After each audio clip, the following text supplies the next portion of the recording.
Well, good evening. Welcome to our third and final session on Plato's Gorgias. I'm here with Courtney, and we're going to be starting from page 849 on our PDF, which is about section 504 in the Stephanus numbering system. And where we got to last time was Socrates is concluding that, as with other enterprises such as a ship or a house that's being built, it's beneficial for a soul to have order applied to it, order and regularity. And so it's a doctor or a gym trainer who brings order and regularity to the body. But what about the soul? So Socrates concludes that, yep, it's going to be beneficial for the soul as well.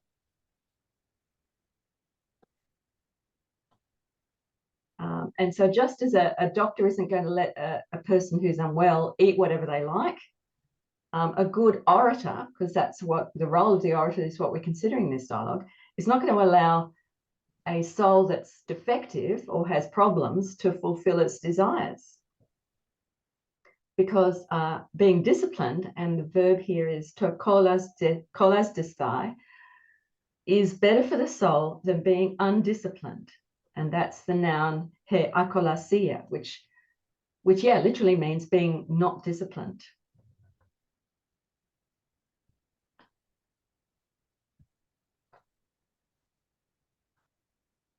So did you want to make a comment on these sections, Courtney? Yeah, can you hear me all right? Mm-hmm. It's just my computer. It doesn't like it when I jump between screens. And I've got the PDF in front of me, but when I skip to it, the computer kind of has a freak out. That section, is that the section where he talks about order and organization, right? Yeah. And the next little bit, I actually don't have the PDF up because I've got the, on my other screen, I've got the Lerb, Greek and English. So you'll have to guide me on the PDF, I think. Yeah, I'm trying not to go to it too much. That's the problem. But there's a bit in there that I actually wrote in my book, because it was a bit like what we were talking about just before in the interim. And he says, he says, the man who speaks with regard to what's best says whatever he says, not randomly, but with a view to something, just like the other craftsmen, each of whom keeps his own product in view, and so does not select and apply randomly what he applies. I thought that was really interesting because he is talking about, I think, boat builders at the start. Yeah, that's right. Yeah. And so you have to keep the project in view as you're putting it together, otherwise it would be a bad boat, probably sink. But it got me thinking about, obviously he's contrasting two types of oratory, one that makes people better, and having that in mind as you proceed might be saying things that aren't particularly nice to the people. They might get upset, but that doesn't matter because that's what's important. Versus, on the other hand, just applying kind words or nice words, sweet words or whatever, gratifying the mob and treating them like children. And that's quite different from this keeping the order and organization in mind. That's a bit more haphazard and all over the place, kind of trying to get a feel for the temperature of the audience kind of thing.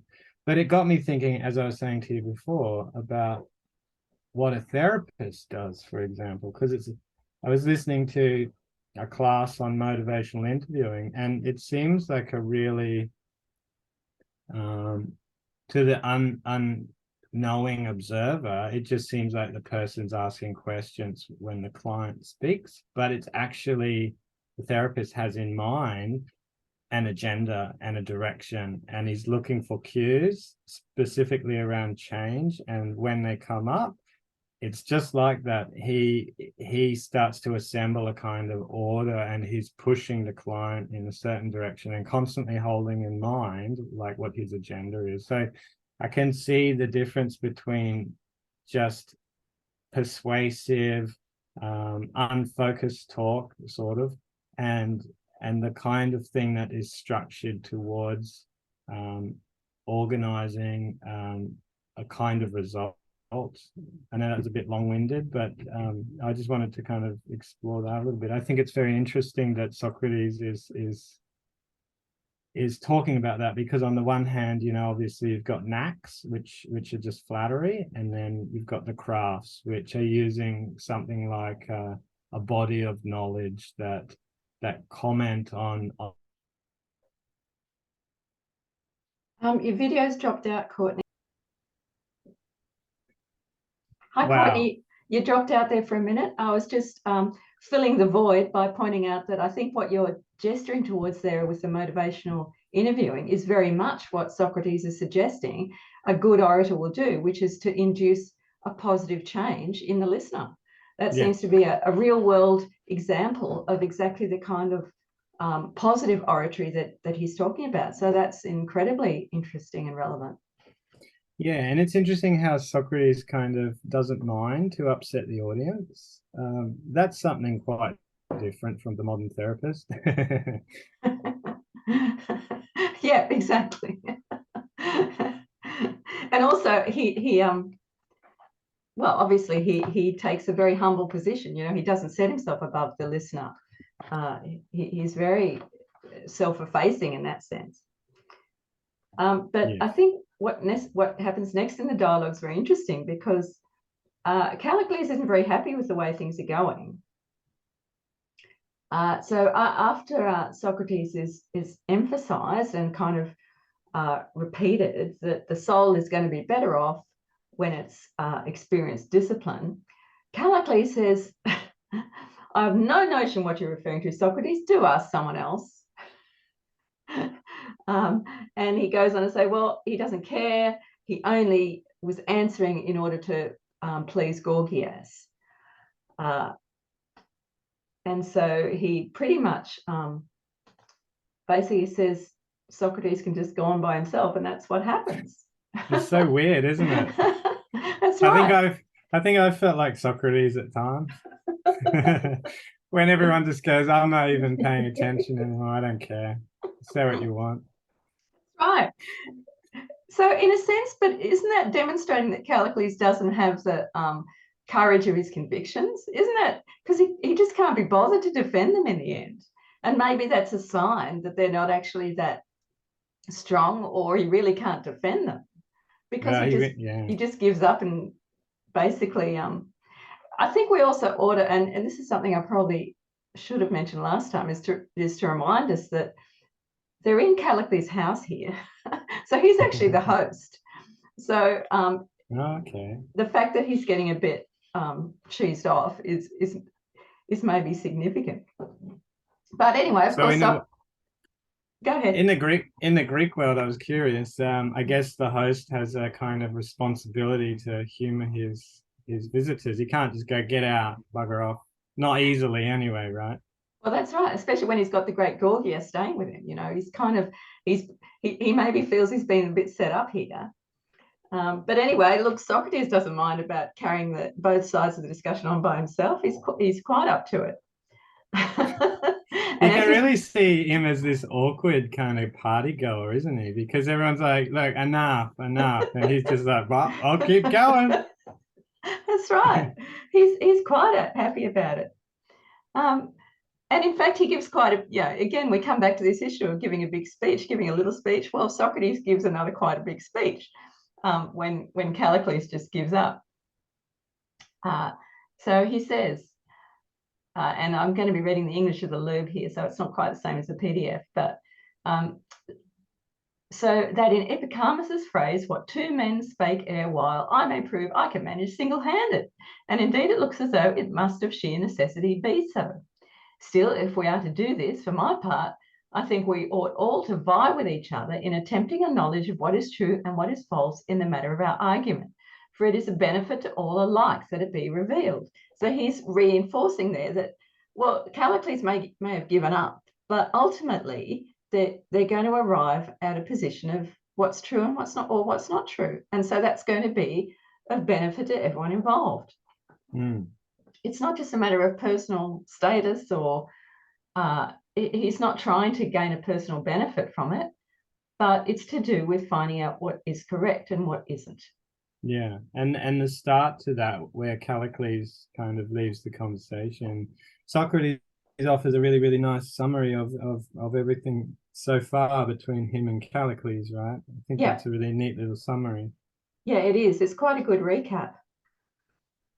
So I'm just changing pages in the Greek, which takes a minute. I'm going to resist looking at the PDF because that's what happens. It just, my computer obviously doesn't have the processing power. Anyway. Yeah, but fair enough. So in fact, Socrates would have been happy to, well, in fact, Gorgias butts in and says, look, he's happy to continue, and he's happy to hear Socrates go through the rest himself. But everyone's happy for Socrates just to go on. So he gives a bit of a recap. So they'd already established that the pleasant and the good are not the same thing. And finally, the virtue of each thing, whether it's an implement or of a body or a soul or anything living, doesn't just come about by accident, but by order or regulation or some kind of craft. It's not going to happen just by chance. Mm-hmm. And so he comes to his conclusion about the soul, that a soul which has its proper order is going to be better than one which is unordered. So the temperate soul, so that's the self-controlled soul, is going to be better off. Yes. And the self-controlled, sorry, the well-ordered soul will be self-controlled, and it'll be ordered, Herdige Cosmios Orphon. It will be controlled in accordance with order. And the self-controlled soul will do what is appropriate, and the Greek is prosekonta, for both gods and humans. And you raised the point in the Facebook, Courtney, about how useful the Gorgias is for later Stoic theory. And I think this is one aspect where it certainly is, about appropriate action being intimately connected with virtue. Yeah. I think this is one of those key passages. And that passage where he starts with self-control shows how self-control is linked to all the virtues, because then he talks about how you have to have bravery as well, and all these other virtues kind of flow out of this self-control, this ordered soul. Yeah, and I mean, that's something I've always considered, is that self-control is like the key that allows people to acquire, or at least attempt to move towards acquiring, all the others. You know, when a young child goes into school, they need to have learned enough self-control to sit on the floor and listen to the teacher at a very minimum, and enough self-control to not burst out talking to their friends all the time. That self-control is the key virtue that allows them to learn and to gradually develop as people. It's so important. It's such an interesting issue too, because, you know, I spent a fair chunk of my youth being a bit of a hedonist. So I would say that I was lacking in self-control. But it's more than that. I wasn't interested in self-control. I thought things would just work out if you just threw caution to the wind. Most of the time it does, you'd be surprised. But it raises the question, like, on the other hand, even though I'm not sure, like, I was open to whatever experience would happen. On the other hand, I was never lacking in some other more fundamental form of self-control. Like, I didn't burst into tears spontaneously. I never was the kind of person who suddenly become angry and things like that. So it makes me wonder what kind of things he specifically means when we're talking about self-control. Obviously, there's an ethical dimension that gets raised here.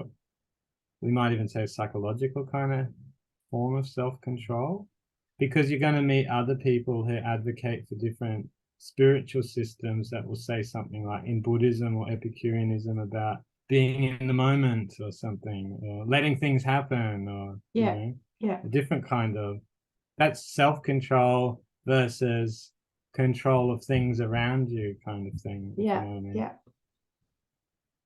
Yeah. I think from the Greeks, it probably covered everything. So I think it was pretty all covering. So, and this is something I learned when I was researching it many years ago. So the actual etymology of the Greek word used here in Plato, sophron, is related to the words to save or to preserve, and that's source. Phren, which is it's actually your insides. So it's related to preserving yourself in the core. And so that's really interesting, I think. And it's not something we think about, but it kind of indicates that there's this very visceral nature to it. You know, Yeah. it's not necessarily just cognitive or intellectual. It's to do with your very being, your very core. So that's something to think about as well. That is interesting because I often think how at least my understanding of Stoicism would map onto this. And I think my understanding is that, you know, they have that distinction between what is up to us versus what is not up to us.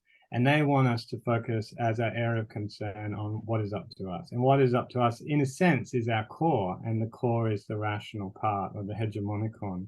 So that fits with that kind of idea because it's self-control in the sense that I am only the thing or concerned about the thing that I have control over, which is that thing, the rational being. Exactly. It's preserving that core. Yep. Mm-hmm. And it's an interesting, if you take and Socrates and Stoics share that internal volitionist kind of perspective. If you stay in that self-controlled core, that rational part, then the rest kind of takes care of itself because appropriate action naturally follows from the appropriate use of what's within your power, which is that for in this text it's called self-control, and everything emanates out from that. Yeah, and I think that may get lost in translation sometimes because people, again, this comes back to this attitude we have about our emotions and in our culture. You know, people think, oh, self-control means you're repressing your emotions, but well, actually, not exactly. It's a positive thing, not a negative thing. It's a preserving, not a suppressing. So yeah, that was the point I was making on that other post, is that if we have a modern concept of willing, then self-control is a forceful experience. It's something that you apply to yourself. But if we think in terms of this internal volitionism, you know, this kind of idea that just being in that part, the rational core, which is up to you, that in itself is the activity of self-control. And from there, all of your activity kind of emanates from that particular point of view. It's different. It's a different form of willing. And as you know, obviously, will as we know it now doesn't come along until another, I don't know, 600 or 700 years later or something. Exactly. Yeah. No, it's very interesting to see it kind of in these formative phases in Plato.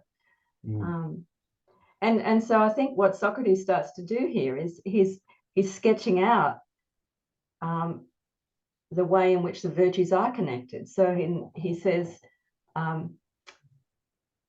when the person who's self-controlled does what is fitting as regards men, his actions will be just, and as regards the gods, they will be pious. And he who does what is just and pious must needs be a just and pious man.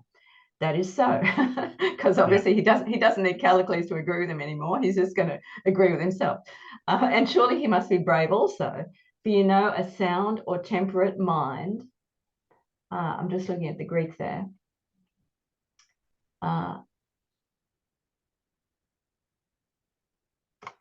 Is shown not by pursuing and shunning what one ought not, but by shunning and pursuing what one ought, whether they be things or people or pains, and by steadfastly persevering in one's duty, so that it follows of strict necessity. So yes, he's saying uga de sophros andros estin uta diocain. So yeah, the really self-controlled person, the truly and genuinely self-controlled person, will not avoid what's appropriate. They won't. They'll be drawn to doing what is appropriate. Mm. And again, It's that's such absolutely key for subsequent theory. Sorry, Courtney, go on. Oh no, I always marvel at this because it's the same in the Stoics. It's like, you know, if it's natural to act that way, then why is it that so many of us kind of are bewitched by the senses and act contrary to nature in a sense?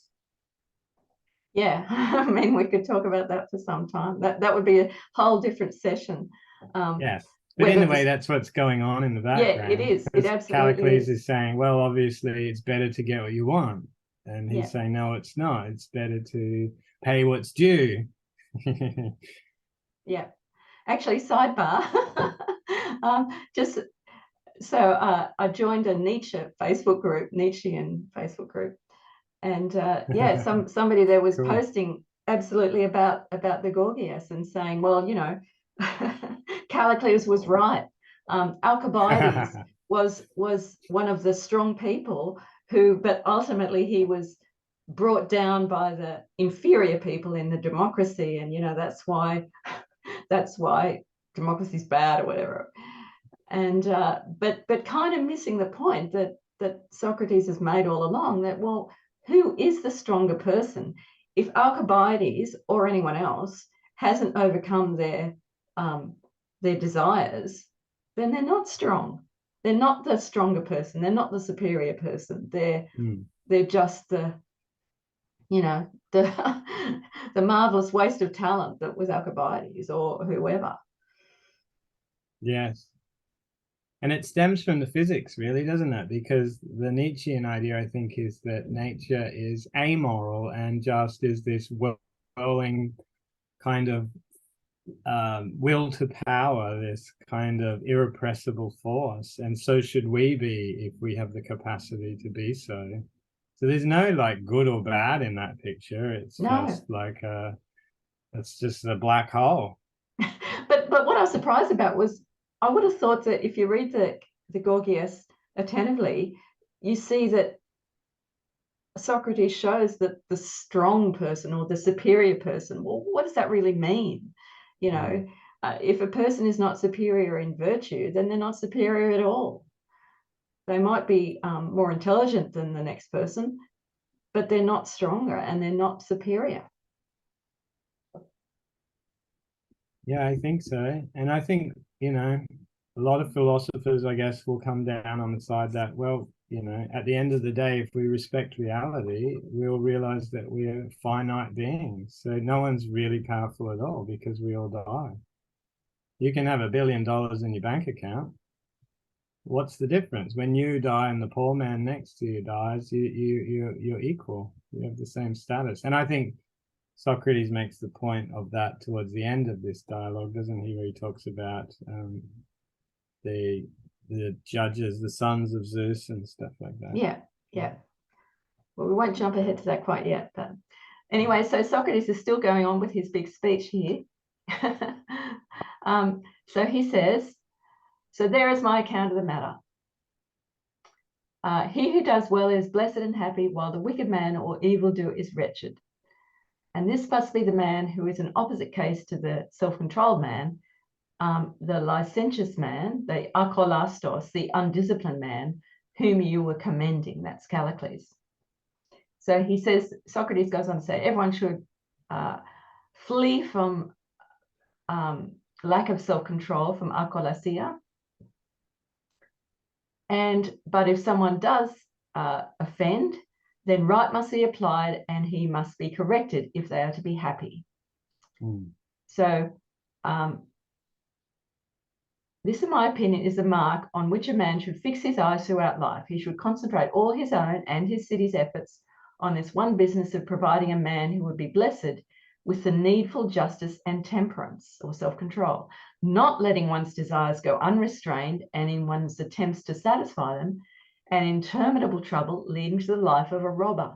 So yeah, that's the point I made earlier, that the person who is trying to satisfy their desires and nothing else is outside society, because they're going to essentially be equivalent to a criminal. That's if they're not actually being a criminal and robbing people, as someone who, in the grip of an obsession or a desire or an addiction, is likely to do.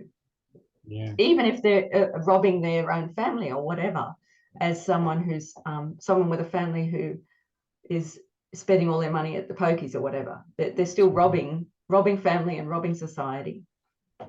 There's a point just before there, I think. I can't see the PDF, but I'm just going off memory. But I remember him saying that we all, because we're concerned with being better, we have to, if we want to be better, we have to be open about it or something. Is that just prior to that bit? We have to basically inform on each other. That was the vibe I was getting from the text. I think that's a bit later on. That was quite okay. Yeah.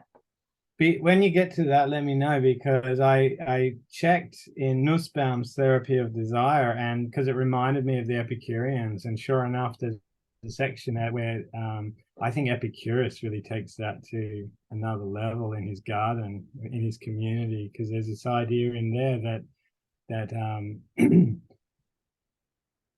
Nussbaum says that Epicurus invents the unconscious, or discovers it, because basically saying, we can't even trust that we can really confess everything, that there's stuff like beliefs that are so deeply stored that the master has to analyze your dreams and kind of get you to confess fully all of your kind of beliefs about things. But I don't want to jump ahead, but I was interested because Socrates goes in a very interesting direction there, because you can see how the church takes it up too. So yeah, we can talk about that in a minute. Yeah, so I think that comes up shortly, but I just wanted to draw attention to so Socrates says, just after this bit about the armed robber, he says, self-control and justice hold communities together. And that's, I think obviously true. And that's why the whole is called a cosmos, not a chaos, akosmia, or a free-for-all, which is akalasia. And Socrates, being the only orator here, takes the opportunity to point out that Callicles had ignored the importance of proportion and equality among men, the principle of justice. And he says that you consider that greed should be practiced because you ignore geometry. Now, it's tongue-in-cheek, but Socrates is grounding the ethic of equality in mathematics, which is really interesting, I think. Yeah. And then he goes on to, as you say, Courtney, this idea of making accusations against oneself or against a friend if the wrong thing is done.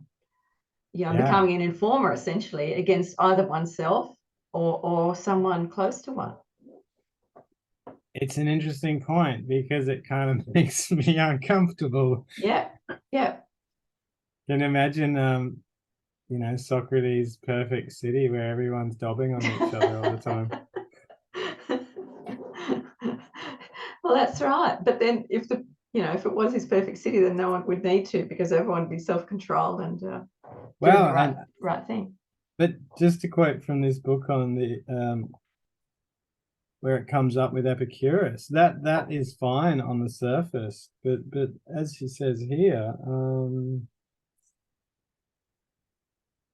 it says, talking about Epicurus and this informing idea, part of the idea is that if Socrates is right, that we can get to the bottom of things through dialectic, then that's fine. But Epicurus is going to say, well, some things are actually hidden. So we have to then drill down and do this kind of psychoanalysis, if you like, to really pull out the hidden stuff, hidden even from the person. And so there's a quote here. It says it's from I'm not sure the source. It's anyway, something that refers to I think it's from Lucretius. No, it's not. Anyway, I'll just read it. It says the next fragment continues the saga. For if a person, and this is a quote from Epicurus, for if a person desires his friend to attain correction, Epicurus will not consider him a slanderer when he is not this. He will consider him a person who loves his friend, for he knows the difference well. So that's the idea, that the person who dobs on his friend is actually a good friend, you know, the one who's brought him for treatment.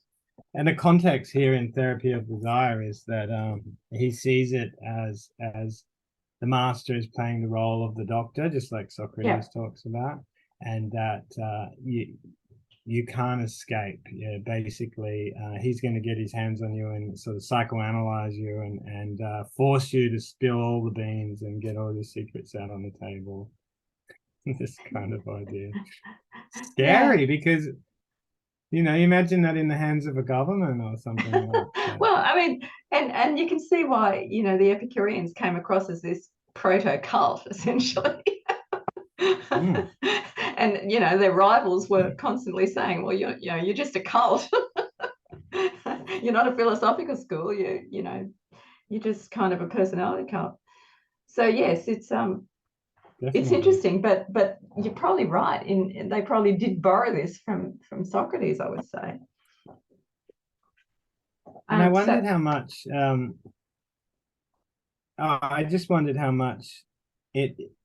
I know we don't know the answer to this, but I wonder how much it influenced the church. Maybe not at all, but this idea. You know, I was listening to a show on the Inquisition, and they were saying that the person who was a heretic owed something to God, and he had to pay it back to God, and that was the idea of penance. It wasn't that they were paying the church back directly, it's that they'd had done something against God and that it was appropriate to pay it back, which is very similar to what Socrates is talking about here. Yeah, I haven't listened to that clip you posted in Facebook yet, Courtney, so I can't really comment specifically on that, but I mean, it may well be, because, you know, there was a big Platonist strand in early Christianity, as we know, so that may be something that they inherited from this dialogue. It's quite possible. It's interesting to consider these things, because we have a tendency to be very, very generous towards Plato and Socrates. I mean, I feel like I think, you know, it's amazing, like Socrates is a bit of an idol, but on the other hand, when you think, well, I wonder if the church got these, you know, suddenly the flavor is what could happen with some of these ideas. It can be quite frightening how it might be used in the hands of a power that wants to, I don't know, manage and control the people or whatever. Yeah, and Socrates' irony, I'm sure, would have got lost in translation. You know, he may not actually have been quite suggesting that friends should go and report on each other at every opportunity, but that might have been expediently how it was interpreted. If his opponent was a better cross-examiner, though, that's exactly the line he might have taken. He would have said something like, so what do you mean, Socrates? If your friend really cares about you, that means he's going to dob you into the judge and get you in trouble so that you'll pay back what is due. And Socrates would be like, yeah, I guess so. 100%, because that's what happened.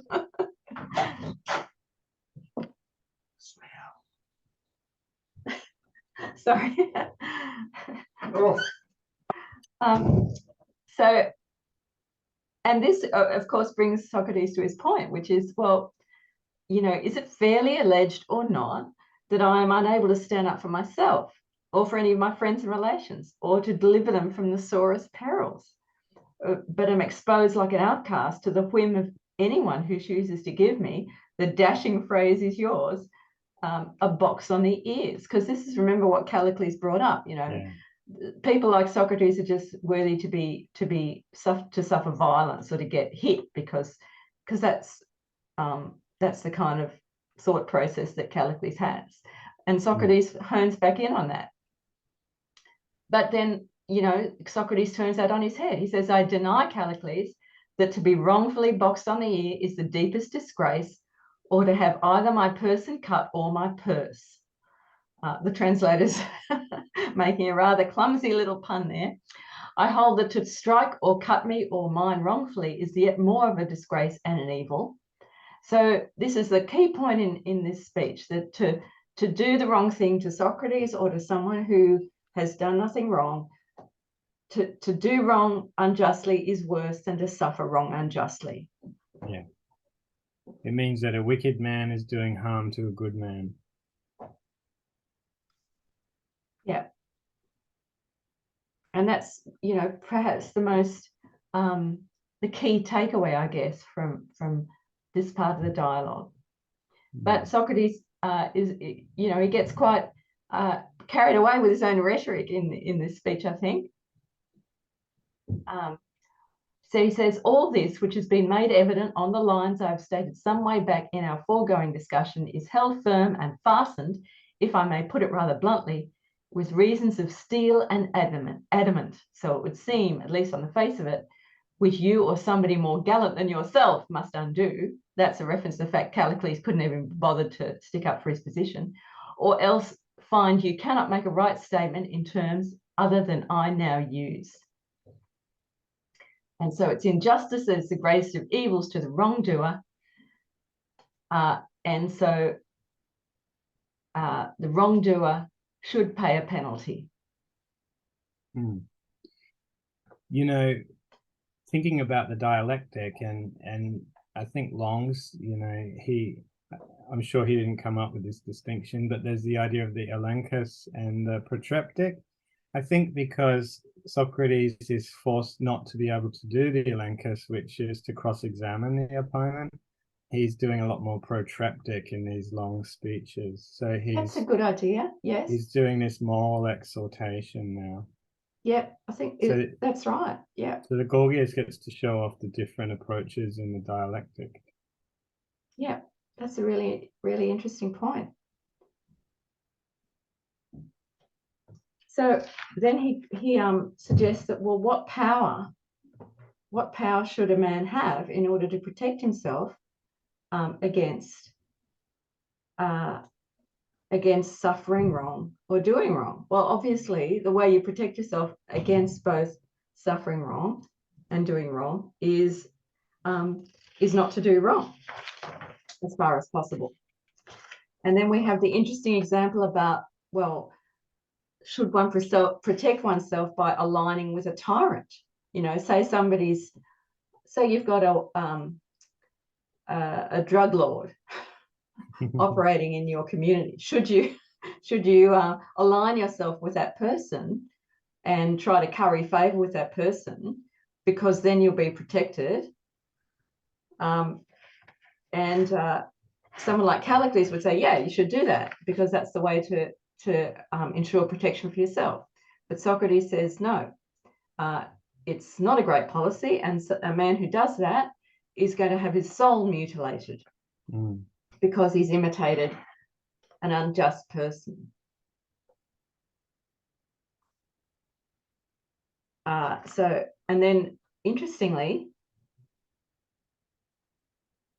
because that idea of self-protection that you were talking about there is to not do wrong by men and gods. It's piety and justice, isn't it? That was exactly what concerns it. So that's why, you would definitely not try to mimic somebody who's going to lead you astray from that sort of self-protection, that thing that you can kind of keep you safe throughout your life. Yes. Yeah, I mean, and actually Socrates even says specifically it's about what young men in the city should reflect upon. So he knows that young men are particularly vulnerable to picking the wrong kind of role model here. You know, someone who they're particularly vulnerable to seeing someone who makes a great splash in the criminal or semi-criminal community as a role model. Yes, it makes sense, because I was rereading that Foucault, Technologies of the Self, before, because it always comes to mind when you're reading Plato, and he was saying that about politics and education, and that for Plato, philosophy was also concerned with the youth of the city. And it makes sense too, I guess, because they're going to be the future leaders, right? Yeah. So it's much better to focus on the young people than the old people who are already set in their ways and established, because these young guys they're going to be the politicians and the orators and the leaders. He's not talking about slaves. They're not the people he's hanging out with. No, that's right. So yes, someone who goes in for some kind of bad role model like that is going to find their soul damaged, essentially. And but Callicles still doesn't want to hear it. He says, "You have a strange way of twisting your arguments at each point, this way or that, Socrates. Surely you know that this imitator, so this young person who's imitating the bad role model, will put to death anyone who does not imitate his master if he pleases, and will strip him of his property." So Callicles seems to think that's okay.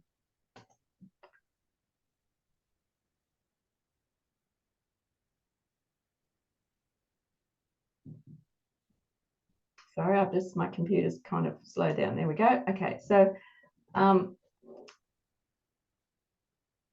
then Socrates kind of changes tack and he starts to talk about skills which can save lives. So sometimes if you know how to swim, well, that's going to save your life.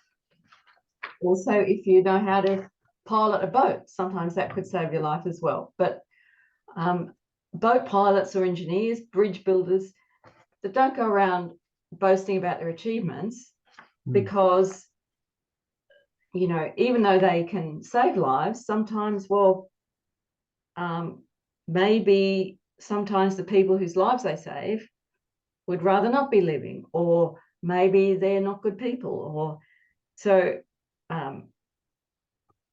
preservation of life in itself is not necessarily such a good thing, but studying the best way to live is. And Socrates points out that Callicles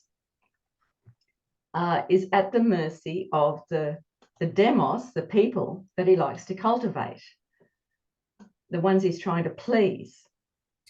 You know, talking about the swimming, I know it was only a tiny little thing, but I was listening to the radio the other day, ABC or whatever, and there was a PhD lady who was studying the history of swimming or something, and she mentioned that line from Plato. Yeah, but her reading was really weird because she was actually coming to it from an anthropologist who was interested in the ways in which swimming were used, as either aristocrats used to swim but slaves didn't. Like, she mentioned that, so she was saying the only kind.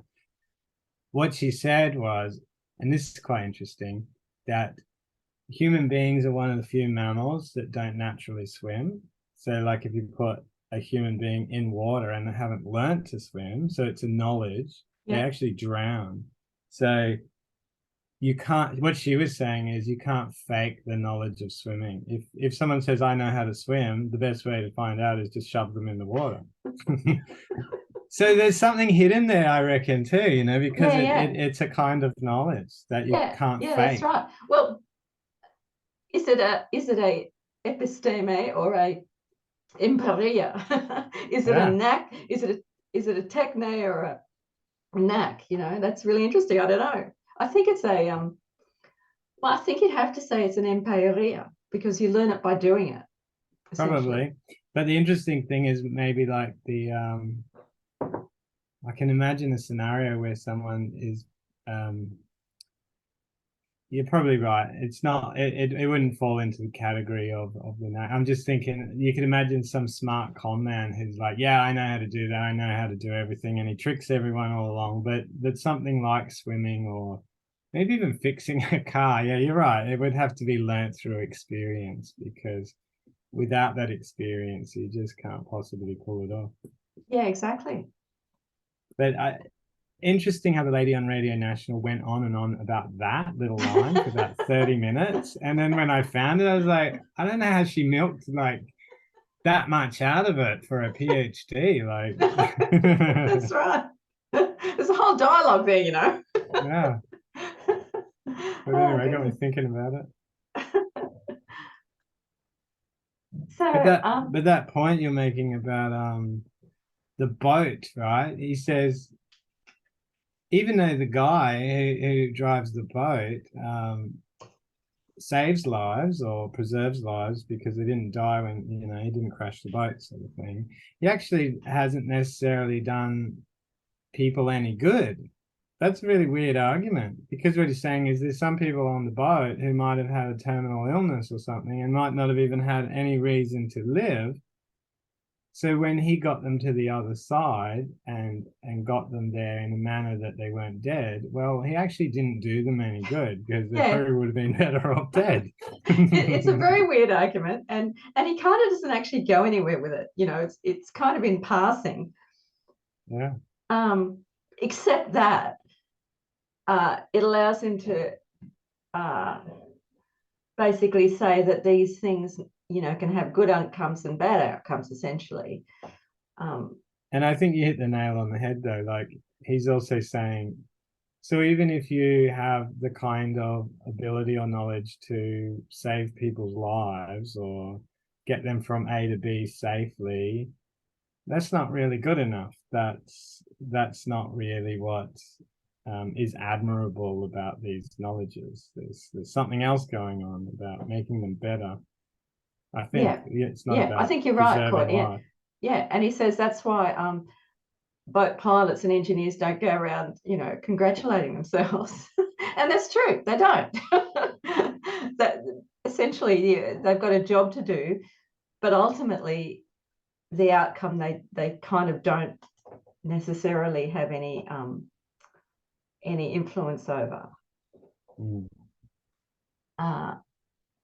So what does he go on there? Oh yeah, so that was really interesting. So then he goes on to point out, and this, because he's kind of got the floor exclusively, he can hone in on Callicles's you know, prejudices. So he points out that, you know, you, Callicles, don't think much of these engineers, and you wouldn't let your daughter marry one, and or you wouldn't want your son to become one, because you're a snob, essentially.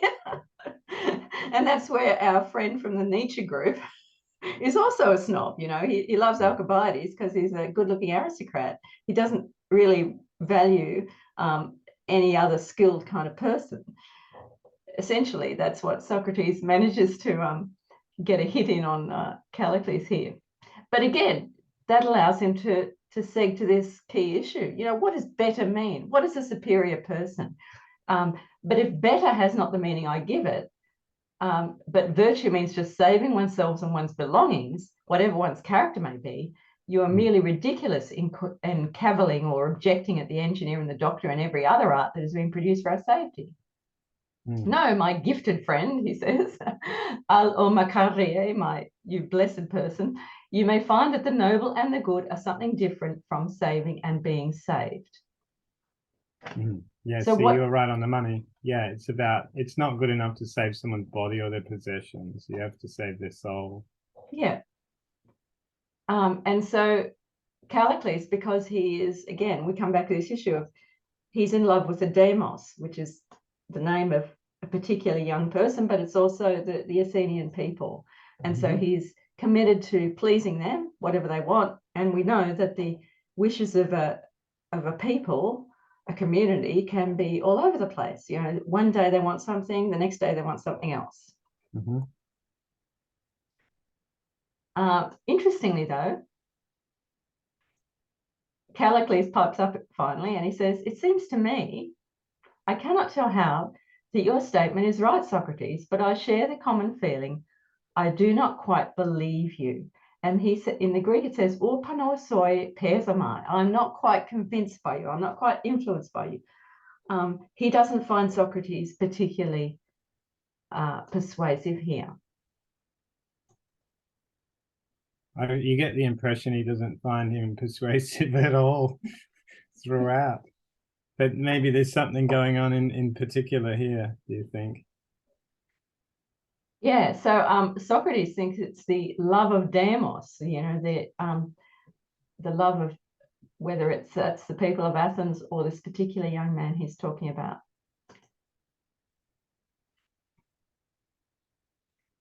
So the thing about appealing to the people is they don't want it, if there's a speech tailored to, they want things specially tailored to them. They don't care about things tailored for other people. And that's actually a really kind of insightful point, I think, about democracy, is that, and we see it with populist politicians all over the place. They like to identify with the local people. They put on the colors of the particular football team or whatever in order to say they're one of those people. They want to identify with the crowd to polish their populist credentials. So I think Socrates was right on the money about what's involved in trying to appeal to the people. Yeah, a lot of it's really spot on, because he says you're treating the people like children, basically. And I think he uses that example, maybe it's coming up, about imagine what it'd be like if a baker kind of was prosecuting me or whatever. Is that coming up? And the witnesses or whatever, the jurors, were children. I think it is, yeah. And whether that's right. Whether we'd ever erected a building for one of our friends, or whether such a building was handsome or ugly. And these are kind of the things that are taken into account.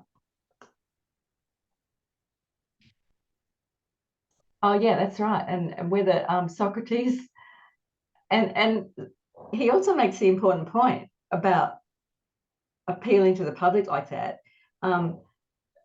Let us say now, in heaven's name, how does Socrates himself stand as regards his body's health? If you're going to go out there and talk about improving people's health, well, people are going to look at you and say, well, are you healthy? And they're going to look at your record. They're going to look at your credentials.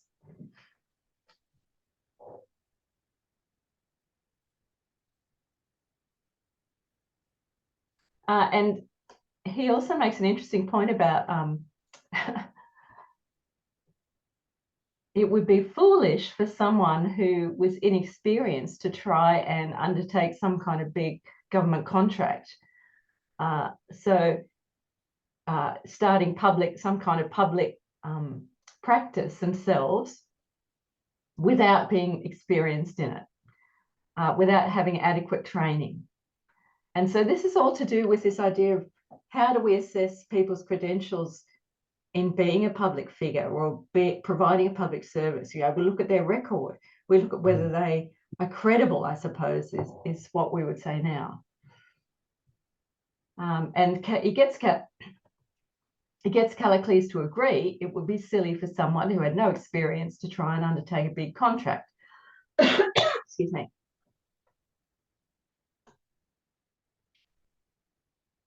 And then this allows Socrates to come back to this point about whether a public speaker has made people worse or better. We have to look at their record in that respect. What about people like Miltiades and Pericles and Cimon and Themistocles? Did they make the Athenian people better or worse as a result of their public speaking? This is interesting because I didn't know much about the history, and I assumed that Pericles was a wonderful guy, but Socrates kind of pointing out that he thinks that Pericles is not really such a wonderful guy, despite what the occasional person like Callicles says about him. Yeah, it was really interesting, isn't it? And Socrates points out that, there's some people around the place say, well, Pericles made things worse because he introduced payment for public offices or, undertaking public responsibilities. So maybe he made the Athenian people more lazy and welfare dependent, we might say these days.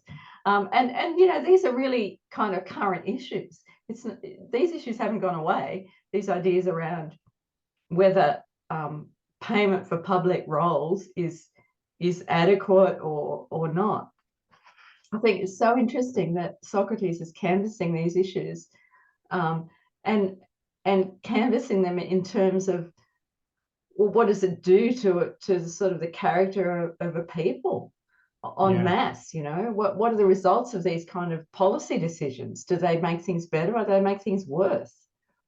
It also shows that he's a bit of an iconoclast. You know, there's nothing really sacred in a sense for Socrates. I mean, there is obviously in the background the gods and that, but he doesn't, what's the word, submit to any kind of recognition of that this guy is a cultural icon, for example. Yeah, exactly. There's no sacred cows for for Socrates. And I think that's part of the reason he gets into so much trouble later on, right? Yeah, 100%. And so what was interesting too with that was that Socrates says, well, what I, for my part, hear is that Pericles has made the Athenians idle, cowardly, talkative, and avaricious by starting the system of public fees. But Callicles says, you hear that from the folk with the battered ears, Socrates. Now, I'm not sure if this was in the PDF notes, but in the Lerd notes, it says that that's a reference to pro-Spartan people. So the people with the battered ears are the Spartans who love engaging in physical contact. So it's like, you know, he's saying, Callicles is saying, oh, well, the only people who would say that about Pericles are pro-Spartans. It's just like, you know, people say nowadays, oh, well, if you say that, well, you must be a Trump supporter or you must be a, you know, Albanese supporter or whatever. It's like going straight to the kind of the political angle. That's what Callicles does here, which was really interesting, I thought. So Callicles finally challenges that. Well, and sorry, Socrates points out, well, Pericles was charged with embezzlement. You know, a lot of people thought he'd done the wrong thing. So does that mean he was a bad man? Callicles asks. Well, Socrates points out, well, what are we to think about the way he left the Athenian people, who seem to have been quite volatile in their reactions? They're like a bit like, you know, domestic animals. They've become wilder and more volatile. And what about Miltiades? He was sentenced. Themistocles was exiled. But interestingly, Socrates doesn't blame these great men of the past. He thinks they, you know, they did the best they could. Yeah, you can see, because I commented on this before, that what he's saying is if they really were making the people better, then the people wouldn't have unjustly turned upon them, because they would have the virtue of justice, because they would have been made better by this man. Exactly. Yeah, that's a really key point that you drew attention to there. And it gets you thinking about, you know, how we treat our elected representatives today. You know, we do kind of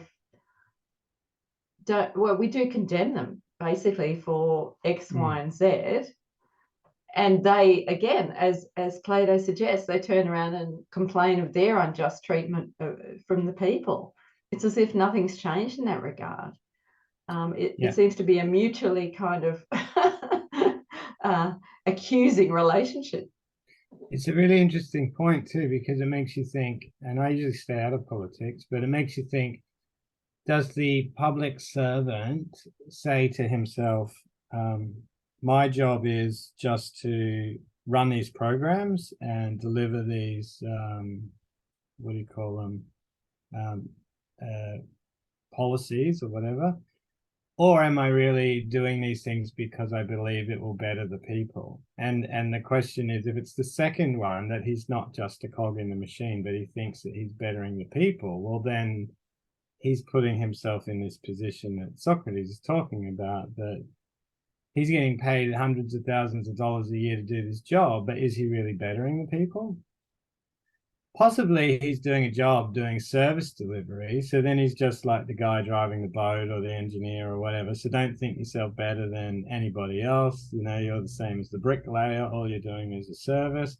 But if you think you're bettering the people, well, then you can hardly complain when they turn against you, because it just proves that you haven't bettered the people. Yeah, exactly.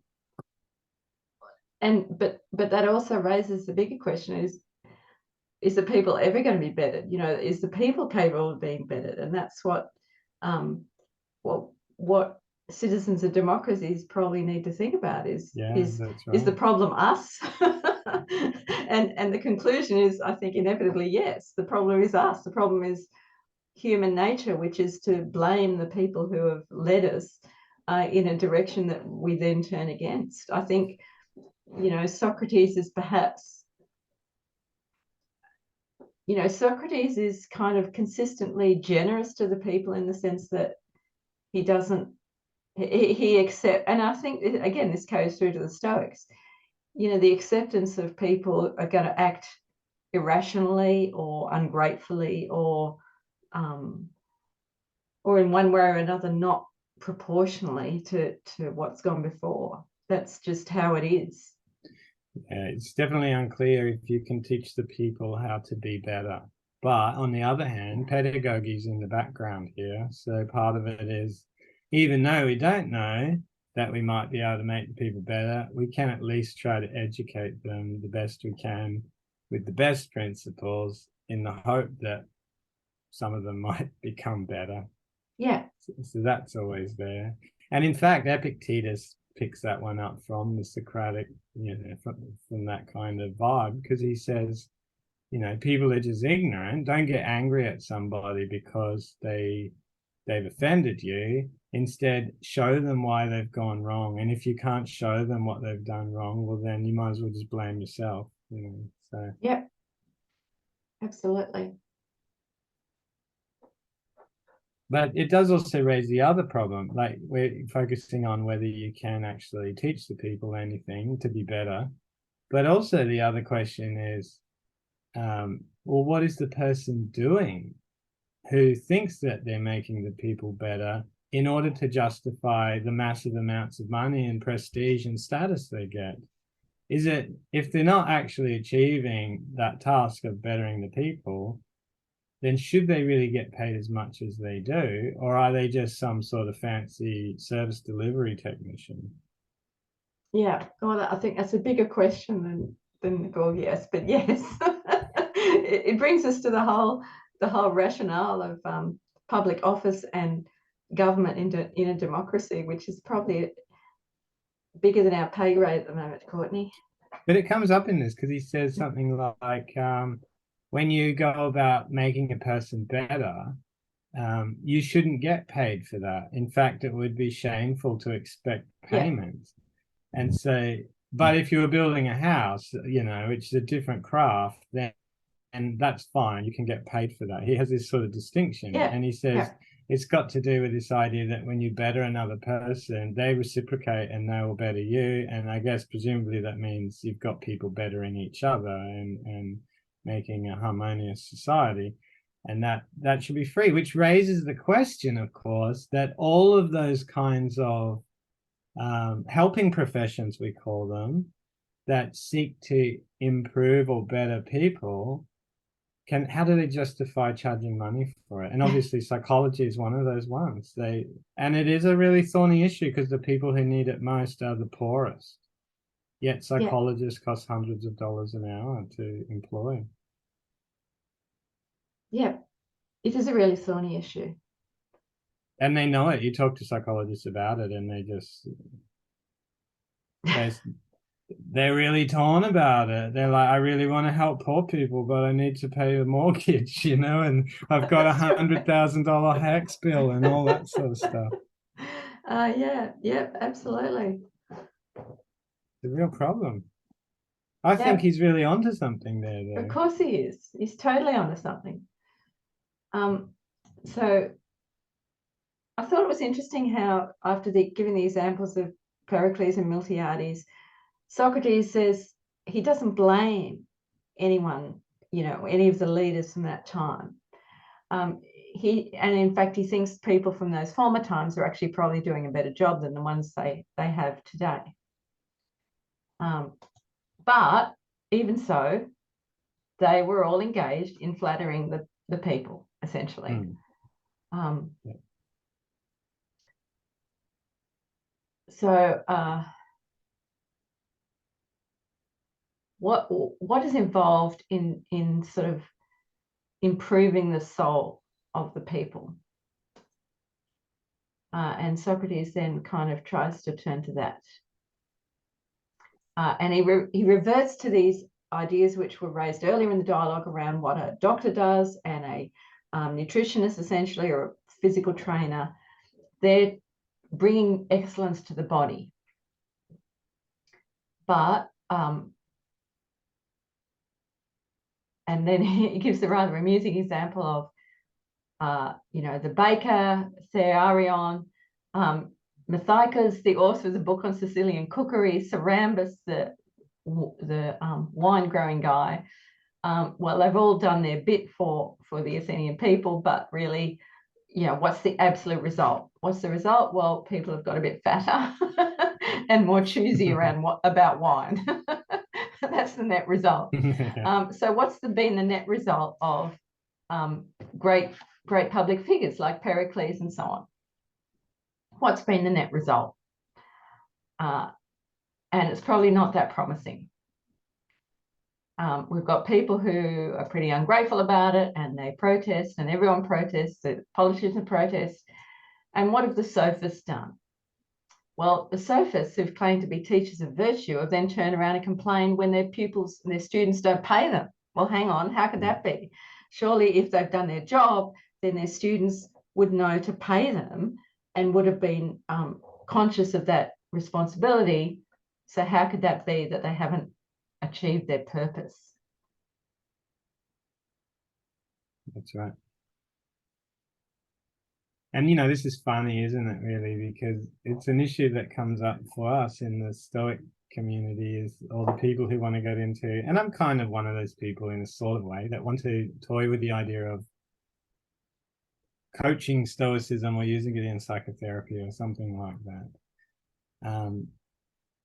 At some point, people are going to want to turn that into a money-making experience for them, where they go, "Oh, I've improved you now. Hand over the dosh," sort of thing, and that's a really tricky one. And I think this is the kind of thing that Socrates is talking about too. Yeah. I wonder, did Epictetus charge people money to come to his school? I think he probably would have. I mean, I think when we read that he had a school, I think that means that people paid to go along. So yes, I would say so. But yeah, it's a really tricky one, and I mean, you know my position on it, and Yeah. I'm kind of with Socrates, but at the same time, and partly because if you decide that it's something to charge money for, then you get into credentialism. Yeah. Oh, well, what are your credentials? Or what are that person's credentials? Oh, they've got a PhD, or they haven't got a PhD, or they're acquainted with the ancient languages, they're not acquainted with the ancient languages. It becomes a competition, and that brings in kind of comparisons that are odious, as the old expression says. So, well, and they all fit with this kind of flattery, right? Because obviously Socrates doesn't have any credentials. He doesn't have a PhD. He just has a kind of character. Yeah. And that's what he's saying. All you other people, you acting as if, there's a lot of snobbery around your credentials and who you know and who your family is and stuff like that. Yeah. Yeah. But what does it actually mean at the end of the day? And this brings me to what we might do for our next dialogue, which is the Euthydemus, which is partly around, some more of these sophists who charge people for essentially, as it turns out, engaging in wordplay and silly kind of, argumentation for the sake of it, not actually improving people in their lives at all. So this is something I think that was key to Plato's preoccupations around what Socrates was trying to do. And it comes up in the critical psych school stuff again, because people who know this will often attack the psychologists for this exact sort of behavior and say, what's the difference between a psychologist and a sophist? It's a difficult one to work out whether you actually help people or not. And they have to create sophisticated measures, assessment tools and stuff in order to show that they've been beneficial. But of course, the tools that are developed usually are developed by psychologists to show some sort of effect in the first place. So it's really complex territory, to know whether you're actually helping a person or whether you're just fitting them back into the status quo. That'd be one way of looking at it. Or whether you're just returning them back to some sort of normative productivity so they can go back to work. Wouldn't the goal to be something more Socratic, to help the person become better, whatever that means? Yeah. It's very depressing when we start having this conversation. Well, I mean, a kind of an interesting analog is something that I've been looking into from the Jane Austen side of things, which is around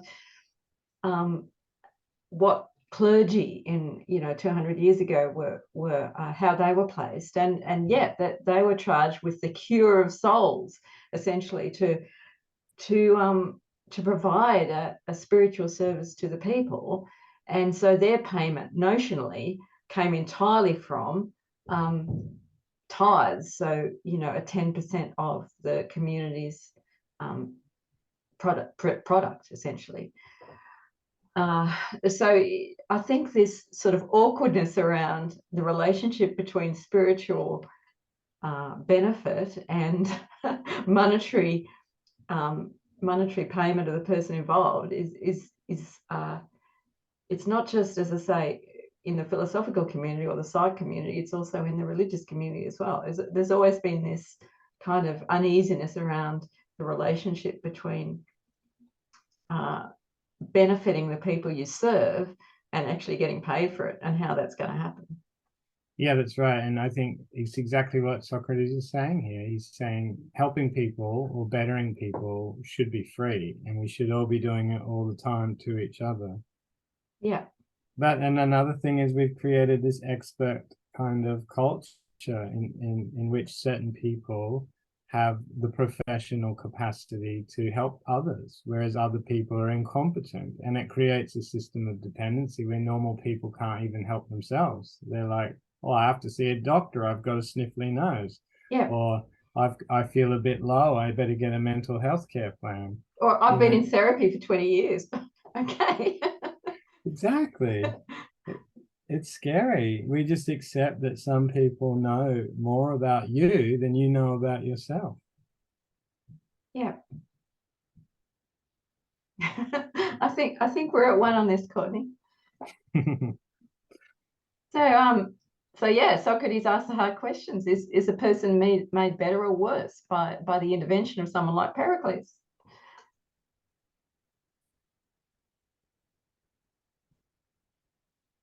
Or by someone like the sophists? What are they doing in terms of the souls that are at their disposal? Yeah, which is what we were just talking about. Yeah. So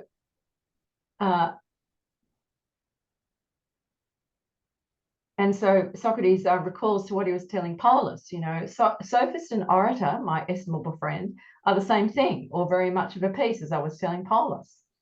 But you, in your ignorance, think the one thing, rhetoric, a very fine affair, and despise the other. Yet in reality, sophistic is a finer thing than rhetoric, by so much as legislation is finer than judicature, and gymnastic than medicine. Yeah, I get the idea that one is preventative and the other one is what you treat after you've got. Yeah, that's a good point. Yeah, it's preventative versus curative. Good point. Yeah. And so he actually comes down to brass tacks and says, I always regarded public speakers and sophists as the only people who have no call to complain of the thing that they themselves educate, for its wickedness towards them, as otherwise they must be, in the same words, be also charging themselves with having been of no use to those whom they say they benefit. Is it not so? And they alone, I presume, could most likely afford to give away their services without fee if their words were true. So, yeah, if the sophists have actually achieved what they claim to achieve, then they could justifiably not charge at all. And in fact, Callicles seems quite happy to nod along at this point. He doesn't raise any objections. It makes you wonder what he's actually doing. He's probably that's right. He's checking looking at his mates, checking his watch, checking his feed by this time. He says, yeah, Socrates, whatever. But anyway, then they actually, so it's actually Socrates encourages him to actually speak up. And Socrates says, so it is to a flatterer's work, most noble sir, that you invite me. And then again refers to this idea that don't tell me again that that people should put me to death or that I'm worthy of being abused. And Callicles says, well, it strikes me, Socrates, that you don't believe these troubles could actually befall you. But Socrates indicates he does. You know, he accepts that this could actually happen to him. He could find himself in front of the courts, but he's an honest person, so he doesn't fear that. Yeah. And maybe what he thinks is, he thinks he is one of the few people in Athens who understands what the real art of statesmanship is about. This is really interesting because I've never really heard or seen Socrates make bold claims about his own credentials, but here, maybe he does elsewhere, I can't remember, but here he definitely says, there's not been many like me. That's right. I might be the only one here at the moment, I'm pretty special. Yeah, but he's aware that the kind of things he's saying to the Athenian people, that they should do this, this, and this for their spiritual health, is not going to make him popular. It's going to make him unpopular, in fact. He says, that's going to make an outcry. They're going to get upset about that. And Callicles, says, that's going to happen. And you can see how this influences the later cynics, right? Because a few times he said, there hasn't been people do these kinds of speeches. It's just not done. And then I was thinking, what about the cynics? And then I remembered, well, they obviously came later. So they're obviously inspired by this. Yeah, they took a leaf out of his book. That's right. And so this is really interesting. I think Callicles keeps making this point about that Socrates won't be able to defend himself in this situation, which maybe says something about Callicles' preoccupations, but Socrates isn't bothered. He understands that he is likely to come afoul of the system at some point. Yeah, and he sort of says, doesn't he, that as long as I don't kind of undermine my integrity and that, then I will die. I can't remember the exact words, I'm not looking at it, but he's happy to die if that's what it comes down to. Yeah, that's right. He comes right out and says it. And he's not, Callicles is kind of essentially holding the threat above him, but Socrates is quite open about facing it. He doesn't fear that at all. And then he moves to this account of what's likely to happen in the next state of being. By Homer's account, he says Zeus, Poseidon, and Pluto have this role around judging who's the souls in the next world. And then there was a problem because some people were going to the right place, some people were going to the wrong place. And then Zeus said, right, he was going to fix all that and get everyone judged properly in the next world. Because apparently he's talking about a time when people knew that they were going to die. So maybe it's some sort of golden age. And he's saying that their elders or the people around them would make the judgment, but unfortunately, they were judging their clothes and their handsome appearance and basically their physicality and their class and their position and power, and so they were sometimes sending them to hell or to heaven randomly based on subjective reasons. So Yeah, which is kind of funny in a way. it's curious though. I mean, what I don't know much about the backstory here, but is this the golden age or the there's a certain age where the gods and men walk the earth together or something? I don't Yeah, know. I think it's one account of the golden age. I think there's a few different accounts in the Greek tradition about it. But the idea that these end of life judges were judging on body alone, or the appearance Yeah. with the clothes on, is quite funny, really, when you think about it. Yeah, and so for his way to fix this was to make sure they didn't know when they were going to die. Then Yeah. they kick the bucket and they lose their body, and then some special new person is able to look at the soul and look at the marks on the soul. Yeah, that's right. And the idea being that someone who's been a habitual wrongdoer, such as the great king, remember he came up earlier, the great king of Persia, or Archelaus of Macedonia, that kind of person who's made a lifetime habit of doing the wrong thing, their soul is going to be somehow marked, mutilated, visible in some way that they have been wrongdoers, and they're And going this to be is judged.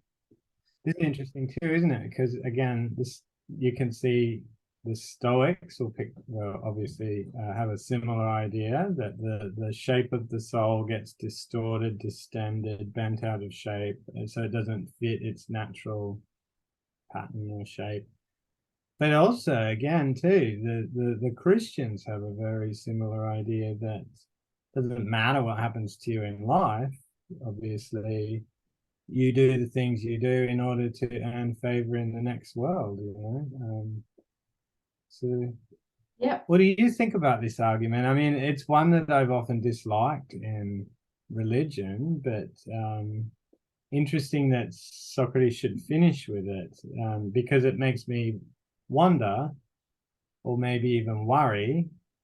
I'm not too serious about my worry, but that this is his real reasons after all, and that everything else is just sort of tacked on to the fact that, oh well, I think I need to clean up my act for the afterworld because I don't want to be in hell, kind of thing. Yeah, it doesn't bother me in that sense. I mean, we do get a somewhat different account in the Phaedo. Did we read that? And then we read that another time, or we didn't? Yeah, we did. Yeah, we did. Yeah. So, yeah, it seems to make sense when Socrates talks about it. But just as powerful, I think, is his account that justice and self-control ensure the proper functioning of society. That's just as important for us on a daily basis as what's going to come later on. Yeah. And certainly for in terms of what Callicles is suggesting, I think that the day-to-day social fabric is just as important as what might come later. I think he's bringing out his big guns for the benefit of Callicles, but I don't think you need to bring out the big guns of the afterlife to make his argument solid around what's best for societies in this world. It's interesting that the Stoics never went down that line. Because obviously they could well have. I wonder what. Yeah, I think because they had a different view of the cosmos, that things were going to kind of be recycled at the ekpyrosis anyway, that there wasn't this kind of Elysian field stuff going on. But I could be wrong about that. I probably need to think some more about it. No, I think you're right, because it's there are various accounts, I think, in the Middle Stoic period. I think Posidonius, or was it, could be Panaetius, I can't remember. But he introduces this idea that the sage's soul, or the soul that was quite refined or in accord with nature, could persist some time after death. But that didn't seem to be really fleshed out prior to this move.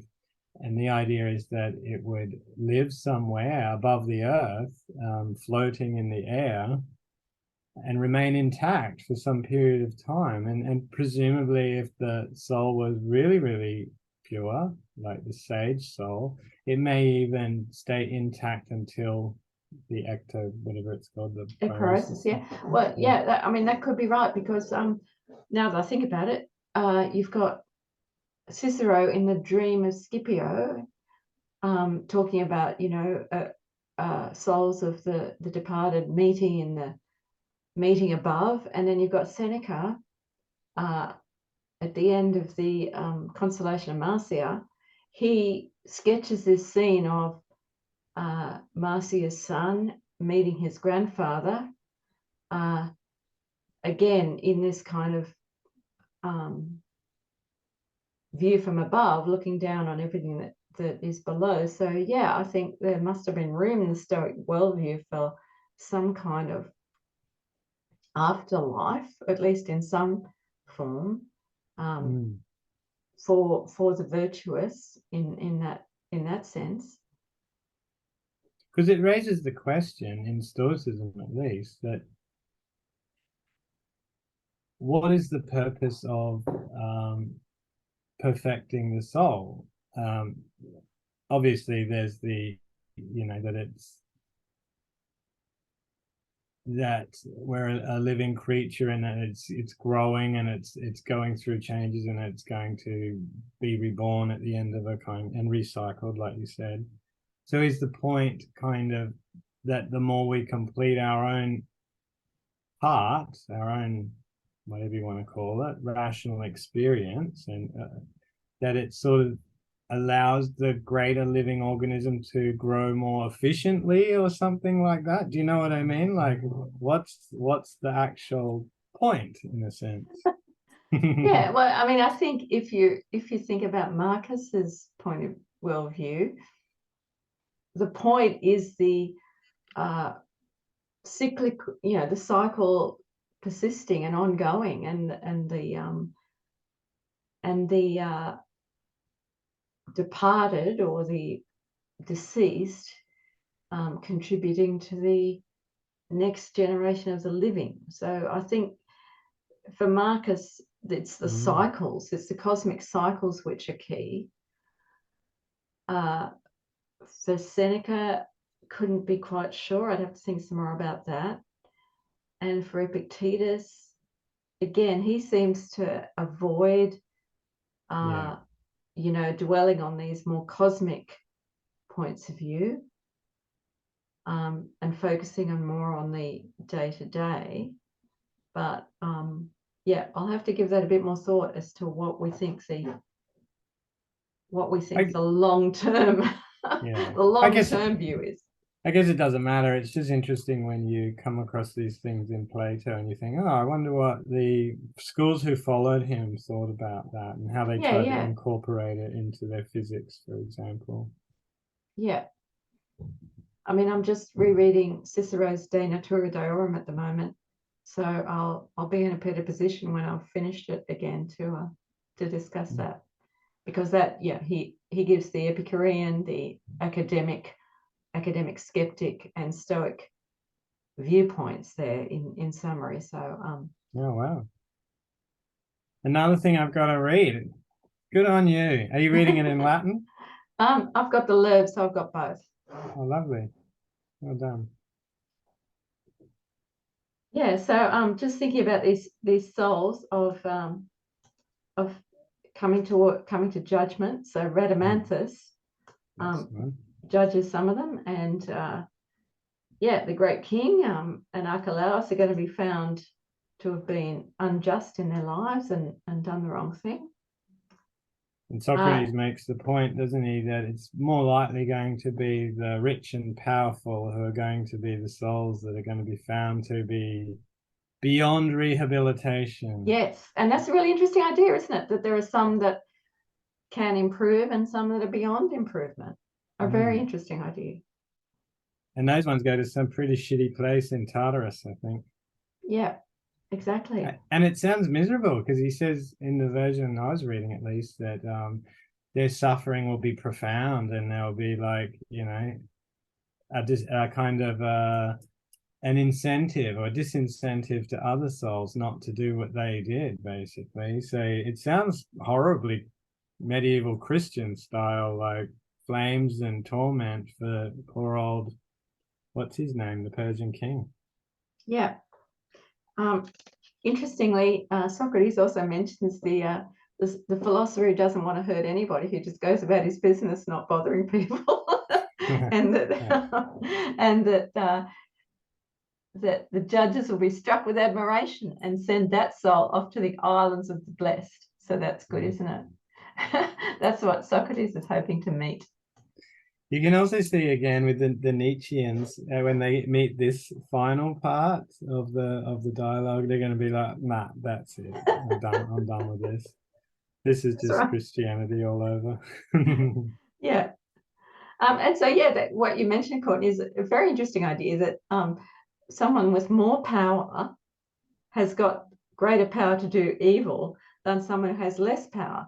So someone like, I think he gives the example of Thersites. So Thersites in the Iliad is kind of a low-born person who is a bit of a troublemaker and just accuses people and causes trouble and starts fights, and so everyone hates him. But because he's low born, he doesn't have the capacity to cause as much evil in the world as someone who's a great king. So that was a really interesting thought I had that Socrates makes here. You've got your petty annoying people or your petty wrongdoers, but they're not as bad. They don't cause as much evil in the world as really powerful wrongdoers like the great king. So that's an interesting thought. It's a very interesting thought, and it must have been the kind of thought for someone like Marcus Aurelius, who would have known this, of course, to be like, well, I've got more to lose than anybody else, probably. Exactly. Yeah, because he had absolute power. And it's hard for us to even, in a sense, we can't even conceive of someone who has literally absolute power, not just over, the government in a sense, but over the lives of people. Everyone, essentially everyone in the Roman Empire was literally, their lives were at the mercy of Marcus. And luckily, he was a merciful and considerate and intelligent and good man. But when you've got someone who's not in that position, then they can do incalculable harm. That's what I was going to say. But unluckily, he put his son in charge. He got most of it right. That's right. Yeah, exactly. And in fact, Socrates kind of makes the sort of the cognate point, or the point developing out of that it's very difficult to live a virtuous life when one's power is immense. It's very hard. The more power you have, it's like a ratchet system. The more power that you have, the more difficult it is to live virtuously in a self-controlled way.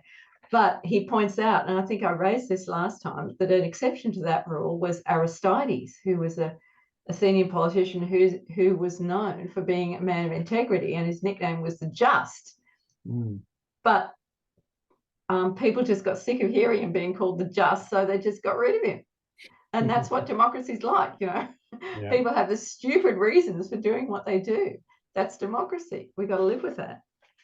Another point that you could draw from this is that, people with great power are kind of exempt from toil and suffering, basically. So, of course, they've got more opportunity to do bad things because they live in the lap of luxury. So, we could say the same thing about societies or, you know, privileged cultures or privileged groups of people who may not have to struggle very much at all. Like, you know, I'm thinking of my own generation. Really, whenever anything difficult comes up now, it's earth-shattering.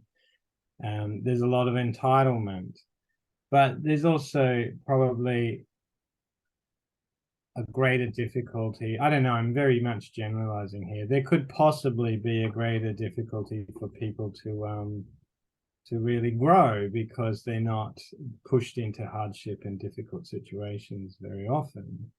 And I think Socrates makes a good point, you know, sort of as a practical point, that difficulties and suffering and the kind of things that low-born people especially, or normal people, are going to experience throughout life kind of make them more humble and reasonable and gentle and caring and empathic, because empathy means to understand, you know, what another person's going through, for example.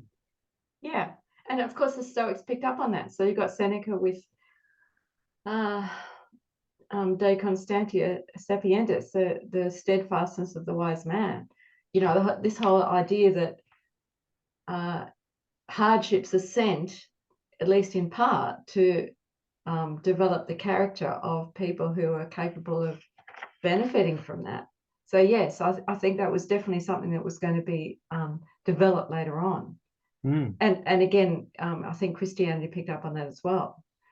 And it feeds into the whole idea about, well, why do we have evil and suffering in the world? Well, at least part of that is because it helps us to become better people, essentially, and exercise our virtue.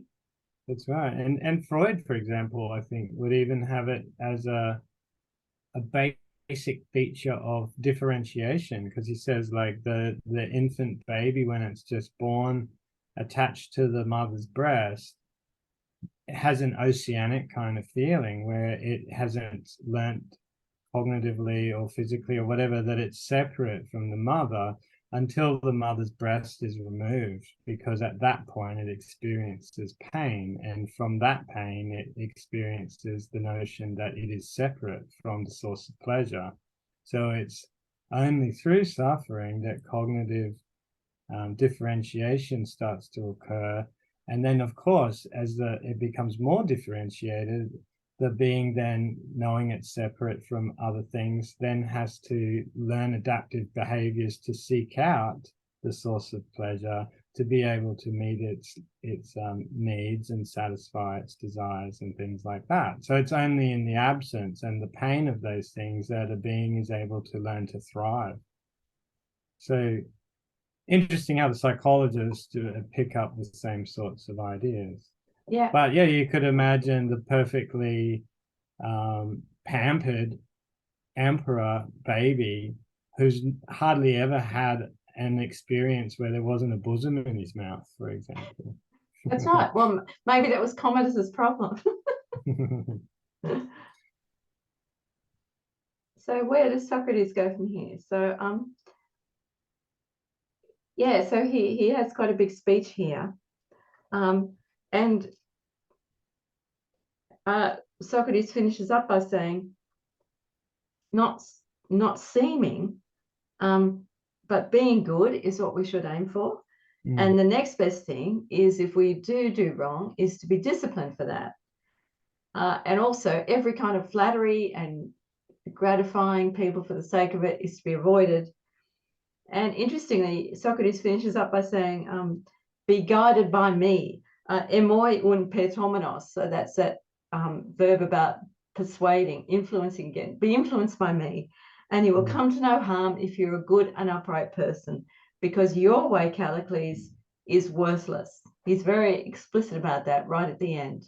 So we've come to the end of this amazing dialogue with so much ground covered.